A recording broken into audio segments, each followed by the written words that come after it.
हैं विद्यावती जी, स्वागत है आपका। मेरी बहू के लिए हमने गले के लिए बोला था ना, तो क्या हो वो गया गले उनके में उसको बलगम आता है, हरदम वो जुकाम रहता है। सुन रहे हैं आप? जी जी जी, हम सुन रहे हैं, आप पूरी बात कर लीजिए। और वो ना दर्द नहीं, बलगम आता हरदम, ठंडी गर्मियों में, सर्दियों में। और वो उसको ना सफेद पानी भी पड़ता है। तो वो गले का पूरा बता दीजिए ढंग से। उस टाइम पहले बात किया था तो ढंग से हुआ नहीं था। बलगम आता है, हरदम जुकाम रहती है। दूसरी बात, वो लड़के के पेट में ना, आपने बोला उसको कब्ज रहती है, तो आपने बोला था कि वो त्रिफला को तेल में मिलाना, और अरंडी का तो हमने तेल में मिलाया तो उसको बिल्कुल पेट साफ नहीं हो रहा, और सिर दर्द रहता है। और पेट के 6 चीज बनाई थी, तो वो तो भूख थोड़ा सा लग रही है, पर बिल्कुल तेल भी पिला रहे हम, तब कितना दिन तक पिलाना है, और तेल से भी नहीं हो रही उसको लेती। तीसरी बात, हमने आपके यहाँ से वो काला गोंद मंगाया था और नमक बैंतुल। और मेरे बहुत साल से 20-30 साल से मेरा दर्द है पूरा शरीर में। कुछ आराम तो आया है, परंतु थोड़ा पैरों में, रेडियो में मेरी सूजन है। ठीक है। और सूजन है। उसके बाद ये कि मेरे को हो रहा है कि डंकार आते हैं, जैसे हाथ पकड़ो, कसरत करो, कुछ भी करो तो मुझे बड़ी जोर से डंकारें आती हैं। 100 बार डंकारें आती हैं। मेरी वो गर्दन में भी बाएं साइड पर वो इसमें लाइट है, तो वो बाएं साइड पर दर्द होता है, और कमर में मेरी नस दबी है, तो वहां भी मेरा दर्द होता है। क्या ये इसी गोंद से आराम आएगा? आराम आएगा और मेरी पीजाई की दवाई चल रही, इसके साथ साथ तब तक मैं इसको छोड़ूंगी। और तब तक बहू का पहले बता देना, ये लोग कैसे दवाई खाएं, कितने दिन तक दवाई खाएंगे। आज तक थैंक यू, बहुत बहुत धन्यवाद जी। बहुत धन्यवाद। हम बहू की बात करते हैं। पहले सास ने फ़ोन किया, बहू के लिए इतना अच्छा रिश्ता, और सबसे पहले बहू के ही बारे में पूछना चाह रही हैं। ये होती है मोहब्बत सास और बहू की। अच्छा देखिए, बहू को 6-7 महीने इलाज करना होगा और खट्टी चीज़ें छोड़नी होंगी। अगर इन शर्तों पे तैयार हैं तो सपिस्तान, उन्नाब, अलसी, 3 चीज़ें 100-100 ग्राम खरीदें।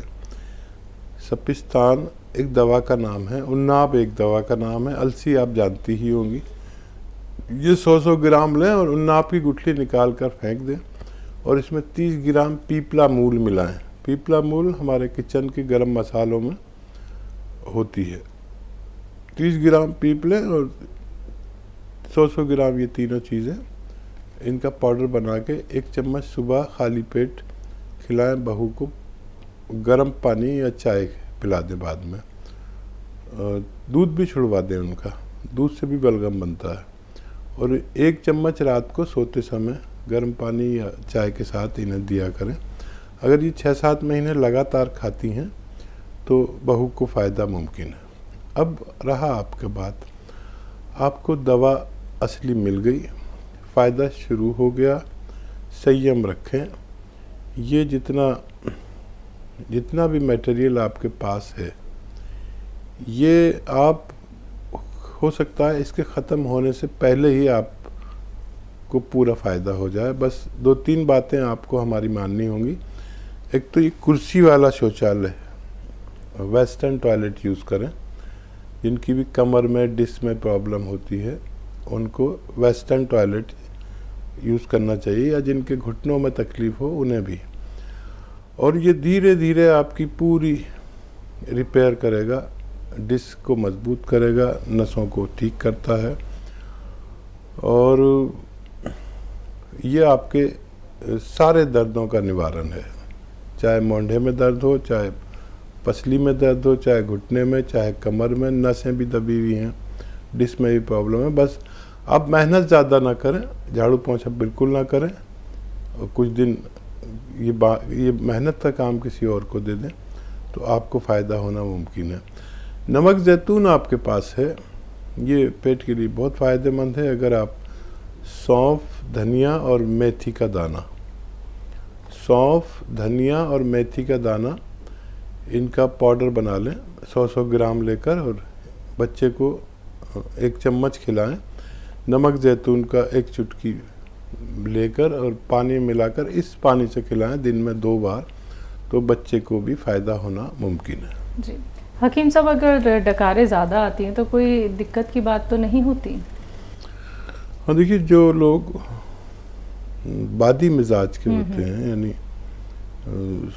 ठंडे मिजाज के होते हैं, तो वो उनको डकारें बहुत आती हैं और ऐसा लगता है यहाँ से दबाया तो डकार आ गई, यहाँ से दबाया तो डकार आ गई। उन लोगों को गोभी, आलू और चावल छोड़ देने चाहिए, और अगर खाने पड़े तो इसमें अदरक, लहसुन और जीरे का इस्तेमाल ज़्यादा करना चाहिए। अगर ये चीज़ें या तो इस तरह यूज़ करें या फिर छोड़ दें तो इनको फ़ायदा होना मुमकिन है। जी।